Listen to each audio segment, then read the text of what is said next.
Bueno, pues ya estamos de vuelta en la redacción abierta, son las 7:10 de la tarde, estamos en presencia de Ricardo Chamorro Delmo. Ricardo, ¿qué tal? ¿Cómo estás? ¿Qué tal, don Rafael? Ricardo Chamorro es abogado, es un hombre de leyes, es además analista político y yo siempre digo que de él se puede aprender muchas cosas, pero sobre todo las relativas a la derecha política. Conoce muy bien cómo funciona en nuestro país la derecha y es un gran amante de nuestra historia, de la historia pasada, de la gloriosa, la de los laureles, pero también esta última de este siglo XX que ha sido más bien tortuosa, y de la transición. En fin, un hombre al que hay que escuchar, sobre todo cuando analiza la historia reciente de nuestro país. Quiero que hablemos de política porque hay, en fin, el escenario con todas las encuestas. No sé si has podido echar un vistazo a las encuestas que hemos tenido este fin de semana, que han sido no una, ni dos, ni tres, sino 4 encuestas de diferentes medios de comunicación. Y además todas coinciden en marcar algunas tendencias que ahora comentaremos. Está esta misma semana pendiente de celebrarse una reunión entre el Gobierno de España y el Gobierno de la Generalitat, en lo que parece una suerte de cumbre bilateral entre dos naciones equivalentes, algo que llama bastante la atención. Y además tenemos el próximo día 21, que es el viernes, la fecha en la que se ha de celebrar esta cumbre bilateral, un Maidán. ¿Te acuerdas del Maidán en Ucrania? Aquella rebelión popular con incendios, en fin, allí ocurrió de todo. Bueno, pues parece que los separatistas, los CDR, las CUP y todos los separatistas hiperventilados quieren montar algo parecido para dar su bienvenida al Gobierno de España, que, como saben, celebrará el Consejo de Ministros en Barcelona de la misma manera que lo celebró en Sevilla y que habrá de celebrarlo en otras ciudades de España, porque hasta donde yo sé, Ricardo, Barcelona está en España como Ciudad Real, como Alicante o como Valladolid. Completamente. Solo faltaría. Ya ves. Bueno, son asuntos que tienen que ver con la política. Antes, me gustaría volver a hablarles de esta noticia que ha conmocionado y que está conmocionando al país, y por la que están en las redes sociales hirviendo de indignación, y que es una noticia de la que te voy a informar, si es que no la conoces, Ricardo, y de la que me gustaría obtener tu opinión. Un nombre. El nombre es Laura, 26 años, zamorana, profesora. Se trasladó hace unas pocas semanas de Zamora, de su ciudad natal, a trabajar a Huelva, un pueblecito, una pedanía de Huelva, con la mala fortuna de que esta chica, como digo, de 26 años, las páginas web, los informativos, los periódicos digitales y las redes sociales están inundadas de fotografías de esta chica, con la mala fortuna de que esta chica, a la que se la reclamó desde la Consejería de Educación de Andalucía para dar clase en un instituto, en un colegio de Huelva, esta chica fue a alojarse, fue a alquilar un piso justo en la misma calle, enfrente de un asesino que mató a una mujer en el año 2000, que había pasado 15 años en la cárcel cumpliendo condena y que justo hace un mes salió de la cárcel y fue a alojarse enfrente. Además lo hicieron casi de manera simultánea, se alojaron los dos prácticamente el mismo día, puerta con puerta, a solo 3 o 4 metros de distancia. Las fotografías, si ustedes las conocen porque las han visto en las redes sociales o en los periódicos, es de una calle onubense de casas bajas, la típica calle de pueblo. Cualquier pueblo de nuestro país tiene calles de ese estilo, de manera que los vecinos no es como en las grandes capitales, que apenas se conocen. Aquí los vecinos se conocen, se ven, se observan y en este caso se matan, desgraciadamente. Este hombre, que había cumplido 15 años por asesinar a una mujer y por haber intentado hacer lo propio con otra, solo cumplió 15 años y estuvo observando a la profesora, a Laura, durante varios días. Incluso Laura hablaba con su novio, esto ha trascendido en las últimas horas, y le decía que tenía la sensación de que el señor de enfrente, que no tenía demasiado buen aspecto, la observaba, y desapareció el pasado jueves. La Guardia Civil encendió todas las alarmas cuando la desaparición de la chica coincidió con la desaparición del hombre. Hoy, esta mañana, hemos encontrado en la Guardia Civil, un vecino en concreto ha dado la voz de alarma a la Guardia Civil porque el cuerpo de la chica había aparecido sin vida a poquitos kilómetros del lugar donde vivía. No sé qué te parece, Ricardo. Ahora hablarán de que en fin, no se puede legislar en caliente y de que no hay que generalizar, pero digo yo que si este hombre en vez de 15 años hubiera pasado 35 años en la cárcel, esto no se hubiera producido. Está claro. Esto nos vuelve a, digamos, a retrotraer a otros incidentes que han pasado en España bastante desagradables, un drama absoluto, y que efectivamente pues hay que replantearse todo el tema desde el punto de vista penal en base a la prisión permanente revisable y todos estos aspectos que han estado en boga, asesinatos similares, y una parte, digamos, de nuestro espectro político está en contra de estas medidas que efectivamente yo creo que son necesarias, porque la rehabilitación de determinados personajes, de determinados delincuentes, vamos a ver, estamos hablando todavía que presuntamente ha sido él, porque tendrá que someterse a un juicio, pero efectivamente hay muchos... El hombre no ha aparecido. No ha aparecido. No ha aparecido, pero la Guardia Civil bueno, fin, pero ha sugerido no le han... Claro, son indicios clarísimos, claro, sí, de que efectivamente ha podido ser esta persona que es reincidente, y además, pues bueno, es un sospechoso clarísimo que... Cumplió 15 años de condena, a los 10 salió, tuvo un permiso, y en ese permiso de varios días intentó asesinar a otra mujer. Intentó también. Volvió a intentarlo asesinar, lo volvieron a meter en la cárcel, 5 años más, ha salido y al mes, presuntamente, se ha cargado a esta chica. Con esa gente, ¿qué se hace? Claro, por eso te ¿Se puede rehabilitar a todo el mundo? Tú eres, eres jurista, eres un hombre de leyes. Hombre, yo creo que, vamos a ver, nuestras leyes, nuestra Constitución está orientada a la reinserción, efectivamente, pero bueno, hay fórmulas perfectamente democráticas, como estábamos hablando de la prisión permanente revisable, que opera en otros países perfectamente democráticos, y que yo creo que en España pues teníamos que haber fortalecido este tipo de penas, porque es decir, yo creo que no se comprueba al final si efectivamente esta persona está rehabilitada, y es una persona muy peligrosa, y hay determinados perfiles que no son tan sencillos que se rehabiliten, ¿no? Como el tema de los violadores, asesinos en serie. Entonces, en esos casos, y también incluso el terrorismo, creo que en esos casos tendría que aplicarse una prisión permanente revisable, porque si efectivamente quieren reinsertarse y quieren volver otra vez a la libertad, pues tienen que demostrarlo de una manera muchísimo más fehaciente de lo que se hace ahora mismo. Ahora mismo simplemente es una fórmula de cumplir años, sacan a la gente, y ¿qué tenemos que estar esperando otra vez? Es como cuando pasó el tema de la doctrina Parot, ¿no? Que salieron a la calle y casi todos los violadores en un momento dado volvieron a ser reincidentes y tuvieron que volver otra vez a la cárcel. ¿Qué pasa? Que la sociedad civil española, la población en general, tiene que estar digamos, indefensa ante una serie de criminales que salen porque nuestro propio sistema penitenciario y judicial no es capaz, digamos, de garantizar la seguridad a todos los españoles. Yo creo que, independientemente de que estemos orientados a la reinserción, tiene que ser una reinserción real, y tiene que demostrar este tipo de criminales que efectivamente se tienen que o sea, se pueden reinsertar de manera clara y sin ningún tipo de fisuras, ¿eh? Entonces, a mí me parece una brutalidad, una vergüenza este tipo de cosas, y muchas veces pues seguimos con lo mismo, ¿no? Que nuestro sistema judicial y penitenciario no está cumpliendo, digamos, su labor también de darnos seguridad a todos los españoles, para que estos criminales no vuelvan a reincidir y ocurran estos dramas y estas bestialidades que son vergonzosas. Yo creo que los españoles en general, claro, estamos otra vez con lo que dices tú antes. Vamos a legislar en caliente ahora mismo. Hombre, yo creo que hay una serie de cuestiones que nosotros es una petición generalizada, ¿eh? Entonces, pues bueno, ya también votaremos en un momento dado en consecuencia con respecto a los partidos que están pidiendo una prisión permanente revisable, una cadena perpetua para determinados delitos, y aquellos que simplemente parece que están siempre a favor del delincuente, siempre a favor, digamos, del terrorista, y siempre a favor de un mundo ideal que ojalá fuera real, pero que no es real. Es decir, la realidad es esta. La realidad es que salen criminales sin reinsertar y asesinan a gente inocente, que simplemente una chica absolutamente inocente que está trabajando en un pueblo de Huelva, y que llega un elemento, un cabestro, una gentuza, ¿sabes? La coge, la secuestra y la asesina presuntamente.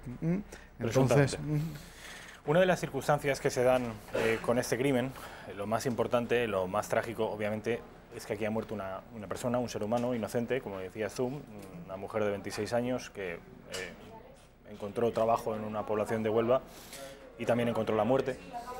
Pero una de las circunstancias que se dan es que el asesino, y para percatarse de esto hay que leer las noticias hasta el final, y no en todos los medios lo dicen, es de etnia gitana.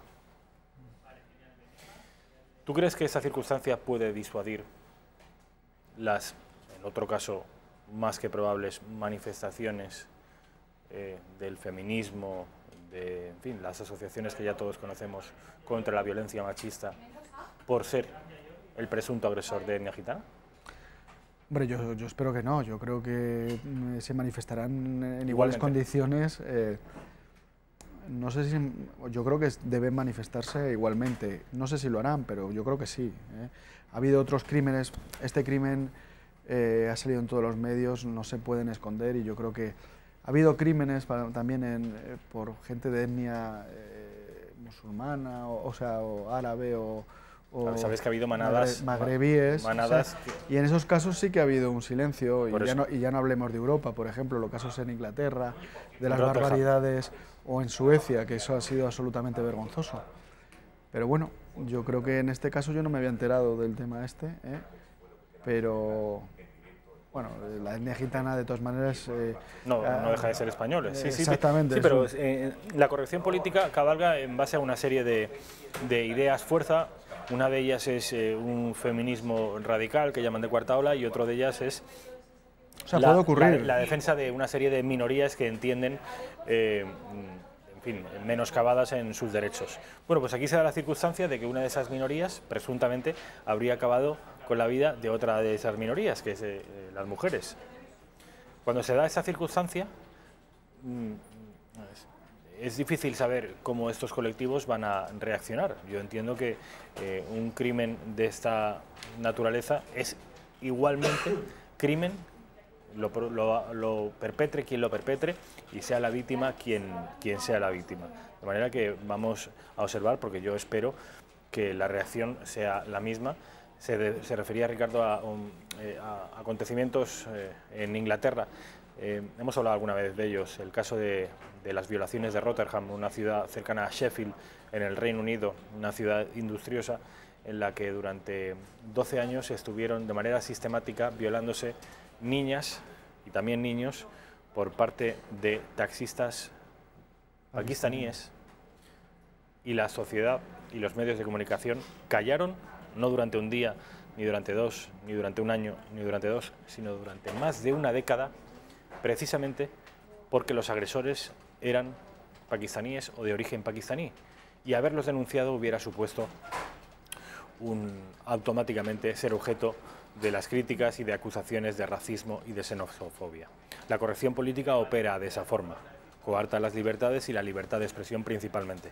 Es por eso que planteo esta pregunta aquí, que el hecho de que el presunto agresor, que está desaparecido desde el día del crimen, sea de etnia gitana, quizá algunos podría disuadirles de denunciar este crimen como un crimen más de lo que llaman la violencia machista. No sé.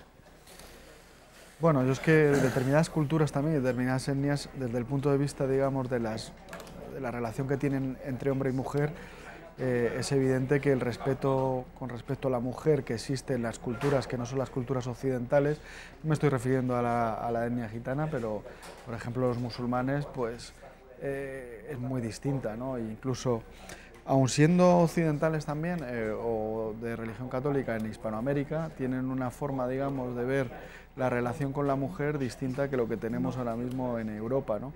Entonces hay un desprecio hacia la mujer, y que también puede ocurrir, digamos, en etnia, bueno, en la cultura, en culturas, digamos, bueno, la cultura gitana, existe un matriarcado clarísimo, ¿sabes? Allí se tiene un respeto. Y por los mayores, que eso es algo que no tenemos nosotros, ¿eh? Un concepto de familia, bueno, sí lo tenemos, desde luego, pero no tan acusado como los gitanos. La cultura gitana, hay muchas cosas que son verdaderamente admirables, y es la unidad familiar y ese matriarcado y ese respeto escrupuloso por la familia. Pero bueno, yo creo que esta persona es un delincuente habitual, o sea, es un delincuente clarísimo, es decir, es un asesino. No estamos hablando, es decir, a mí lo que sí me parece preocupante es lo que hablabas antes de las manadas, estos chicos jóvenes que en un momento dado, llevan a cabo violaciones masivas y que no se tratan igual si son de etnias que no son, o que no son españoles o son extranjeros, y son, por ejemplo, pues africanos o musulmanes, magrebíes, y en ese caso pues parece que hay un silencio porque no vaya a ser que se pueda despertar la xenofobia, todo ese tema. Yo soy un defensor a ultranza, digamos, de la igualdad de derechos de los ciudadanos en general y por lo tanto, y también de la igualdad, digamos, a la hora de aplicar la ley. Por lo tanto, tiene que esa hipocresía, digamos, de ese mundo tan políticamente correcto, que bueno, eso es aberrante lo que has contado que pasó en Inglaterra, es aberrante lo que pasó también en Suecia, en el fin de año, que se produjeron muchísimas violaciones y también como habían sido perpetradas precisamente por refugiados que habían ido estas últimas oleadas provocadas por Merkel y compañía. Pues se intentó tapar también en, no sé si en Alemania también. Berlín, sí, en Berlín ocurrió en la fiesta. En Alemania exactamente igual. La fiesta de fin de año en Alexanderplatz también se produjo. Claro, todo esto pues hace provocar a los ciudadanos pues una indefensión y además una desconfianza con respecto a las instituciones y con este mundo tan políticamente correcto que en un momento dado tapa crímenes en virtud, digamos, de la etnia, ¿no? Entonces, del origen étnico o cultural o sexual del agresor.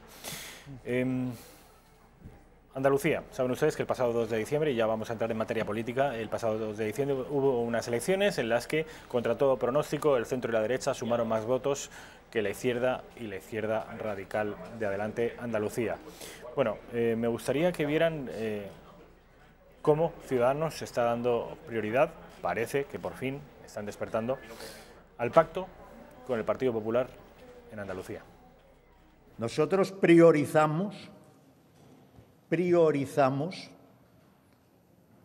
la negociación con el Partido Popular, priorizamos el acuerdo con el Partido Popular y priorizamos que el Partido Socialista Obrero Español no bloquee, que es aquello, por cierto, a lo que tanto apeló la señora Díaz, tanto apeló la señora Díaz durante la campaña, a que nadie bloquee. Bueno, pues señora Díaz, no bloquee usted. ¿A ti qué te está pareciendo? ¿Crees que va a producirse lo que parece que arrojaron las encuestas? Es decir, ¿el centro y la derecha va a precipitar el cambio? ¿O Ciudadanos no te acabas de fiar? Hombre, yo creo que ya ha provocado el cambio, es decir, hay una voluntad de cambio, hay una voluntad popular clarísima de que hay que cambiar en Andalucía. Ciudadanos no me acabo de fiar, bueno, vamos a ver, Ciudadanos está haciendo su papel, tienen presiones también a nivel político, incluso internacional, el grupo europeo suyo pues no quiere que pacten con Vox, tampoco quieren darle ningún tipo de relevancia porque saben que pierden votos, porque hay mucho votante prestado a Ciudadanos que ahora mismo está pensando clarísimamente irse al partido político Vox porque, digamos, cumple las expectativas políticas de muchísimos de sus votantes y no les quieren dar relevancia y luego, por otra parte, pues bueno, los quieren tratar como un partido ahí que o aceptan lo que les dan o ya está, pero vamos, yo creo que sería una irresponsabilidad, lo he dicho ya en varios programas, por parte de Ciudadanos. Ciudadanos está pidiendo que el Partido Socialista se abstenga, pero claro, si se abstiene el Partido Socialista me imagino que querrá algo a cambio, ¿no? Entonces, una formación que aún habiendo perdido la mayoría absoluta, porque estamos en una democracia representativa, efectivamente a nivel de mayorías ha perdido la mayoría absoluta a la izquierda, pero el partido más votado sigue siendo el Partido Socialista Obrero Español. No tendría mucho sentido que se abstuvieran, a no ser que eso, pues con Ciudadanos tengan un determinado pacto que será a cambio de algo. Yo creo que el Partido Socialista no va a abstenerse para que gobierne la segunda fuerza más votada y la tercera así tan simplemente, ¿no? Así tan gratuitamente, ¿no? Y para que Vox no entre, es decir, algo pedirán a cambio. Y como algo pedirán a cambio, yo creo que los ciudadanos españoles y los ciudadanos andaluces en particular, pues yo creo que no les gusta esa opción, porque es una opción que no tiene sentido. Y el sentido que pueda tener es un sentido bastante sospechoso, ¿no? Claro. ¿Entiendes? Entonces yo creo que lo lógico sería que efectivamente pactaran Ciudadanos y Partido Popular y ahora se dirigieran a la tercera fuerza del espectro social o social político del centro derecha, que es Vox, y le mostraran ese tipo de acuerdo para limar, digamos, o ver cómo pueden conformar esa mayoría de una manera adecuada, y yo creo que Vox no va a ser ningún tipo de obstáculo para cambiar el gobierno socialista de Andalucía después de 40 años. Eso lo han declarado varias veces y yo creo que no va a haber ningún problema. Pero claro, si los tratas como unos apestados, si los tratas... Primero, no estás respetando a 400.000 andaluces, estamos en democracia. Yo he estado viendo en determinados programas de televisión, incluso por mucha gente de izquierda, dice... Pero si no tienen que negociar con esto, si con que negocie el Partido Popular y Ciudadanos dicen, ahora o votáis o qué, ¿no vais a permitir el cambio en Andalucía? Hombre, yo creo que eso está en contra, digamos, de lo que significa nuestra tradición política de consenso, es decir, y Vox tiene 400.000 andaluces que le han dado su confianza. Por lo tanto, por respeto a la democracia representativa que tenemos en España, simplemente por ello, tienen que sentarse con esa formación, es decir, no pueden obligarla, aunque lo intenten, simplemente que comulgue con ruedas de molinos, porque si no dicen que les van a mostrar como los culpables de que no haya un cambio. Vale, yo creo que hay que ser respetuoso con los votantes, sean de la formación que sean, ¿no? Y entonces hay que sentarse con todas las formaciones políticas y llegar a un acuerdo de gobierno para los próximos años clarísimamente, y entonces...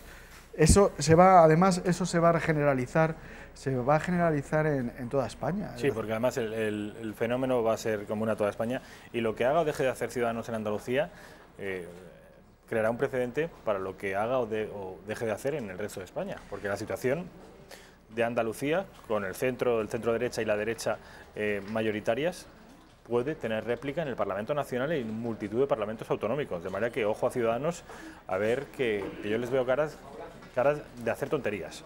¿Tú lo ves? Sí, yo a Ciudadanos les veo cara de hacer tonterías. Sí, no, yo creo que también, porque se quieren comer al PSOE, es decir, claro. Quieren ser el nuevo PSOE, moderado, centro-izquierda moderada, ¿sabes? Porque ven que no tienen están perdiendo espacio, como ellos llevan moviéndose de un lado a otro. Sí, pero se van a tener que definir, o sea, la coyuntura política ahora mismo para ellos es endiablada porque exige de una concreción. Exacto. Una postura concreta. Entonces vamos a ver cómo salen de esta. Quiero que veas a la portavoz del Partido Socialista, la señora Peña, decir que las tres derechas, que ella llama, están tuteladas. Adivina por quién dicen que están tuteladas. Por don José María Aznar, ¿no? Exactamente. Vamos a verlo. Y es verdad que lo que demuestra es que tienen un jaleo, ¿no?, que va más allá de Andalucía. El jaleo de Ciudadanos, donde el candidato Valls dice que no se puede pactar con la ultraderecha, donde sí que pactan en Cataluña con los independentistas el reparto de la televisión pública, el jaleo que tiene el Partido Popular, donde en un sitio quieren recentralizar, los consejeros de otras comunidades les contradicen. Bueno, a ese jaleo además se ha unido el padre que tutela la actuación de las tres derechas, el señor José María Aznar, al que parece que habla mucho de Constitución y mucho de España, pero se olvida mucho de lo que dice el texto constitucional y de lo que necesitan los españoles, entre otras cosas porque parece muy poco constitucional querer defender y abrazar los principios que defiende la ultraderecha. Los principios que defiende la ultraderecha. Esto respecto de Aznar. Yo os preguntaría a esta señora qué opina de las declaraciones de Emiliano García Paje, que es el presidente de mi comunidad autónoma de Castilla-La Mancha, que dijo hace poco que había que plantearse la prohibición de los partidos separatistas que atenten contra España. ¿Este también es de ultraderecha para esta señora? ¿O? Y Lambán, Javier Lambán, el presidente de Aragón, también. Efectivamente, fue en la porque misma claro, línea. habla de follones entre, digamos, los distintos varones de las comunidades autónomas, pero yo no sé si ellos tienen muy claro lo que piensan determinados presidentes de comunidades autónomas de su propio partido. Por otra parte, el tema de José María Aznar, José María Aznar efectivamente es una figura clave, digamos, desde el punto de vista político en el sector de centro-derecha, eso nadie lo duda, y efectivamente es una persona que desde el punto de vista, yo creo que desde un punto de vista inteligente, considera que cada uno, digamos, de los partidos o, digamos, de los líderes de estas tres tendencias que hay en el centro-derecha social, pues tienen sus cualidades y tienen su positividad, ¿sabes? Y cada uno hace su papel.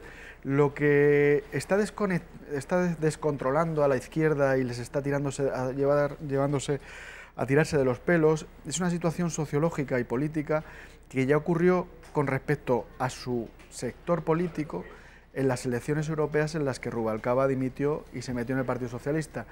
Podemos, yo esto además lo dejé por escrito, es decir, consideré que realmente el salvavidas del Partido Socialista en ese momento de crisis, que empezó a perder muchísimos votos, tal, iba a ser Podemos, porque lo importante es que ese sector sociológico estuviera movilizado. Entonces, Podemos es el que salvó al PSOE en muchísimos ayuntamientos e incluso comunidades autónomas de España de que el PSOE se pegara un batacazo brutal, porque al existir esta nueva formación, muchos votos enfadados con el Partido Socialista siguieron activos en nuestras formaciones y pactaron luego en municipios, pactaron luego en comunidades autónomas y les dieron tiempo también al PSOE a reorganizarse, ¿no?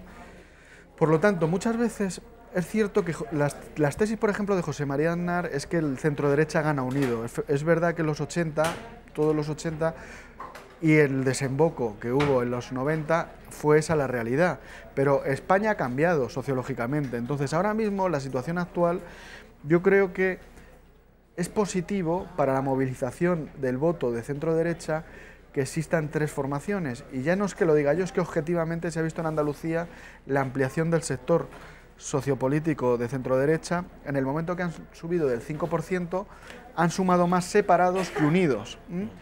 ¿Por qué? Pues porque evidentemente el Partido Popular, después de estos años de desgaste y después de todos los casos de corrupción y después de todos los problemas que ha tenido, pues ahora mismo están en una situación, digamos, de intentar no perder demasiados votos, lo mismo que pasó con el Partido Socialista Obrero Español cuando te estaba contando que irrumpió Podemos, e intentar reorganizarse, y les viene bien en el fondo que otras formaciones, como puede ser en este caso Vox o Ciudadanos, pues tengan movilizado el voto de centro-derecha de una manera o de otra, porque es una cosa positiva. Es decir, lo peor que puede ocurrir en política es que el votante se desmovilice. Yo creo que además es un problema para la democracia. Entonces, el que existan distintos contenedores de votos en un mismo sector que tiene matices, pues es positivo para el sector sociopolítico en general, ¿sabes? Quiero que veas al otro presidente, al que precedió a José Luis Rodríguez Zapatero, que es el que te estabas... perdón, el que sucedió a José María Aznar, que es José Luis Rodríguez Zapatero, me he equivocado de orden. También he estado hablando este fin de semana en una entrevista en el diario, creo que ha sido El Mundo, y ha dicho lo siguiente. No son golpistas. Yo animo a Pedro Sánchez a seguir con el diálogo. La reacción de la democracia no puede ser excluirlos del concurso democrático, en absoluto. Y en un país donde algo no es casual ni minoritario, la respuesta de la política debe ser política. El Código Penal no va a dar solución. La solución tendrá que venir de la mano de la política. No son golpistas y la situación que se da en Cataluña no es casual ni es minoritaria. Bueno, no es minoritaria dependiendo de qué. El último CIS, creo que lo hablamos también el fin de semana, o sea, el lunes pasado, el CIS de este verano decía que solo un 6% de los españoles estaba a favor de la independencia de determinadas regiones de España, un 6%. El artículo 1.2 de nuestra Constitución dice que la soberanía nacional reside en el pueblo español. En cambio, el 30% estaba a favor de la recuperación de competencias y estaba a favor también de algunos de la eliminación de comunidades autónomas. Entonces, sí, los datos le contradicen, pero la opinión de un expresidente del gobierno, ¿qué te ha parecido eso? Yo creo que este hombre no rige bien. No rige bien, exactamente, es lo que te iba a decir. Es decir, esas declaraciones son inauditas, es decir, después de un golpe de Estado no se conoce bien la Constitución, no sabe muy bien cuáles son los principios básicos de nuestra Constitución, que es la unidad nacional, la soberanía nacional y la posibilidad de reformas, efectivamente, siempre y cuando el pueblo español, que es el sujeto soberano, decide cambiar las cosas, no una parte, digamos, de ese pueblo español, no una parte minoritaria de ese pueblo español. La soberanía nacional responde a todo el pueblo español, que somos los que decidimos. Y efectivamente hay mecanismos de reforma, pero es que la realidad es que la mayoría de los españoles, la gran mayoría, no está a favor de que nos roben una parte de nuestra casa, de nuestra tierra, de nuestro propio territorio, ¿no? Entonces, ¿qué puedo opinar de este hombre? Pues no sé, es que lleva no deja oportunidad libre para hacer daño a España, ¿eh? lo de Zapatero, es una cosa... Y tiene un concepto de España que es que, no sé, está más cerca, digamos, precisamente de Podemos, yo creo, que de conceptos de otros socialistas, como puede ser Emiliano García Paje o Paco Vázquez, que tienen clarísimo, pues... O incluso el actual presidente de Castilla-La Mancha. O sea, Emiliano García Paje, que es el que te he dicho, o Paco Vázquez. Efectivamente, es un pensamiento etéreo, es un pensamiento, pues eso, del Estado plurinacional, el Estado confederal, un pensamiento mágico que no responde ni a nuestra Constitución, ni al imperio de la ley, ni a la realidad de lo que quieren la mayoría de los españoles. Por lo tanto... La última cosa de la que te quiero pedir opinión tiene que ver con esta reunión que se va a producir, esta cumbre bilateral entre España y Cataluña. Así la está vendiendo el separatismo, si es que finalmente el separatismo acude, porque es posible que incluso le dé plantón al presidente del gobierno, que ha de celebrarse el 21 de diciembre, este mismo viernes, en Barcelona. Quiero que vean las declaraciones que a este efecto ha efectuado la vicepresidenta Carmen Calvo y acto seguido también las declaraciones que al mismo efecto ha hecho el presidente del Partido Popular y líder de la oposición, Pablo Casado.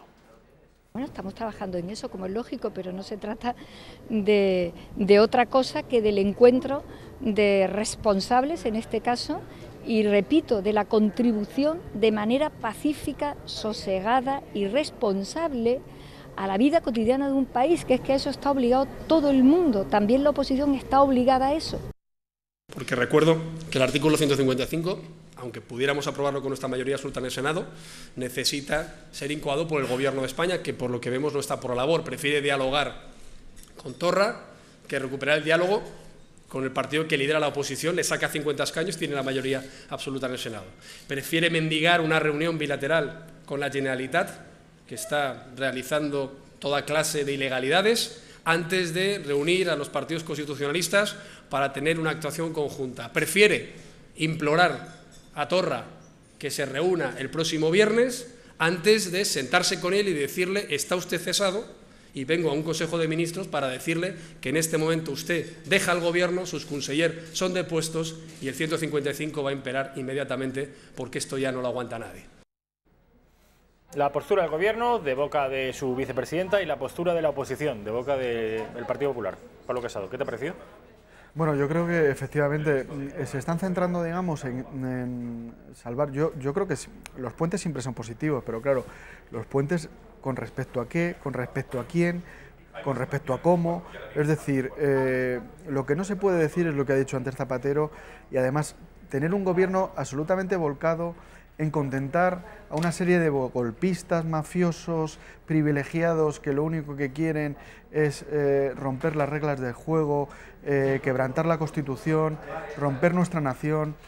Vamos a ver, yo entiendo que si hubiera alguna postura, digamos, positiva por parte de ellos para que efectivamente se comprometieran a cumplir la ley, cumplir la Constitución y tal, pues bueno, que dialogues, evidentemente el Gobierno de España está para eso. Pero es que la única función de este gobierno que estoy viendo es contentar a los golpistas, ¿no? Claro, evidentemente son sus socios y son los que les han puesto ahí, pero vamos, están haciendo un agujero al Partido Socialista, que ya se ha visto en Andalucía y que se va a ver en toda España, precisamente por traicionar los principios que cualquier partido democrático que se dice español, como es el Partido Socialista Obrero Español, deberían obedecer o que rigieran, digamos, ese partido, porque vamos a ver, ellos se deben a los españoles. El Gobierno de España se debe a los españoles, no a minorías privilegiadas, mafiosas, golpistas o como le queramos llamar. Se debe a todos los españoles. Los españoles estamos cansados ya de este postureo. A mí me parece bien que que se celebre el Consejo de Ministros en Barcelona, porque Barcelona es una ciudad española, como cualquier otra, como hemos hablado al principio del programa.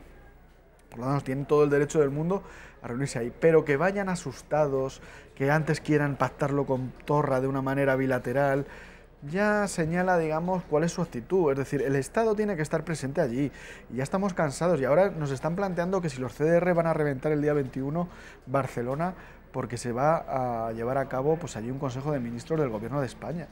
Bueno, ¿esto qué es? Es decir, los españoles lo que queremos en general, y es un aviso a navegantes para estos socialistas de nueva New Age, ¿no? Es que lo que queremos es que se cumpla la ley, el imperio de la ley, que se respete la igualdad de todos los españoles y que dejemos ya de estas incertidumbres con gente que no cumple nada, simplemente porque les han votado a ellos en el Congreso. Ellos, por patriotismo, se deben a los españoles y además tienen un montón de fuerzas que estoy seguro que les van a tender la mano. La oposición, aunque tengan problemas con ellos, efectivamente, y pertenezcan, digamos, a espectros políticos o ideológicos distintos, cuando está en juego la Constitución, cuando está en juego la unidad de España, cuando está en juego la nación española, pues se tienen que poner de acuerdo y yo estoy seguro que se pondrían de acuerdo.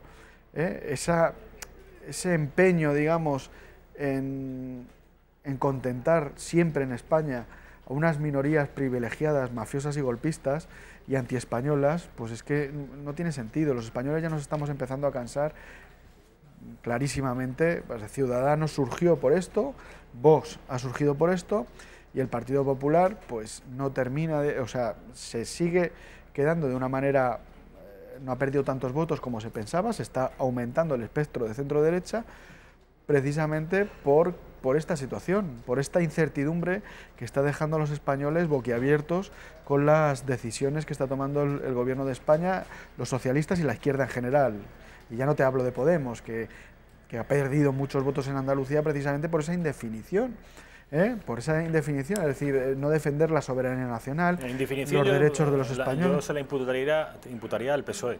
Lo de Podemos con el separatismo yo no lo calificaría de indefinición, yo lo calificaría más de complicidad. Bueno, es que hubo al principio, digamos, tendencias incluso dentro de Podemos que abogaban efectivamente por la unidad nacional, por defender, digamos, un proyecto de España sin fisuras, incluso una especie de nacionalismo bolivariano, que no estamos de acuerdo, pero que no cuestionaba, digamos, lo que es la soberanía nacional. Pero todo eso, digamos, se ha quedado en nada, y lo que ha hecho es que la gente no entiende nada. Es decir, hay escisiones dentro de Podemos en Cataluña que abogaban por la españolidad de Cataluña clarísimamente, aunque fueran de izquierdas o incluso de extrema izquierda, y todos esos fueron laminados, vetados y tal, y ya está. Nos tenemos que ir, Ricardo. Ha sido un placer, como siempre, como todos los lunes, tener aquí a este tipo que el placer ha sido mío. Tanto sabe, que es abogado y además... es analista político y además, por si todo eso fuera poco, es amigo mío. Ricardo Chamorro, gracias. Muchas gracias a ti, Rafa.